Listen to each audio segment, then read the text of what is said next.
Right age లో right foundation తో residence schools ఇప్పుడు హైదరాబాద్ అంతటా. నేను మీ మహేష్. ఉమ్మడి మెదక్ జిల్లా ప్రధాన వార్తలు. సంగారెడ్డి జిల్లాలోని పసలవాది గ్రామంలో చైనా మాంజా తగిలి బైక్ పై రెసిడెన్స్ స్కూల్స్ తో మంచి చదువుతో పాటు all round development. Right age లో రైట్ ఫౌండేషన్ తో రెసిడెన్స్ స్కూల్స్ ఇప్పుడు హైదరాబాద్ అంతటా. వ్యక్తి మృతి, స్థానిక ఆసుపత్రికి తరలింపు. మృతి చెందిన వ్యక్తి ఉత్తరప్రదేశ్ రాష్ట్రానికి చెందిన అవధేష్ కుమార్ గా గుర్తింపు. పొలం పనుల నిమిత్తం ఈ సంగారెడ్డికి వచ్చిన అవధేష్ కేసు నమోదు చేసుకుని దర్యాప్తు చేస్తున్న పోలీసులు. అర్ధరాత్రి జర్నలిస్టులను అరెస్టు చేయడాన్ని తీవ్రంగా ఖండిస్తున్నానని చెప్పి టీపీసీసీ వర్కింగ్ ప్రెసిడెంట్ తూర్పు జగ్గారెడ్డి తెలిపారు. ఉన్నత అధికారులపై వార్తలు రాయడం ఆలోచించాల్సిన అవసరం ఉందని, అదేవిధంగా రాత్రి సమయంలో జర్నలిస్టులను అరెస్ట్ చేయడం ఏంటని చెప్పి ఖండించిన జగ్గారెడ్డి.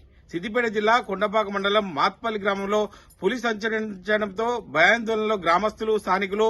పులి సంచారంపై, కదలికలపై పరిశీలిస్తున్న అటవీ శాఖ అధికారులు, పోలీసులు.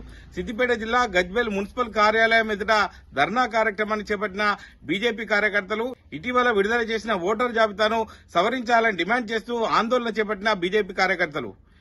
అవినీతి రహిత పాలన అందించడమే కాంగ్రెస్ పార్టీ లక్ష్యమని, మున్సిపల్ ఎన్నికల దృష్టిలో బీఆర్ఎస్ పార్టీ ఆరోపణ చేస్తే సహించేది లేదని చెప్పి కాంగ్రెస్ పార్టీ సీనియర్ నాయకులు సుప్రభాత్ రావు ఖండించారు.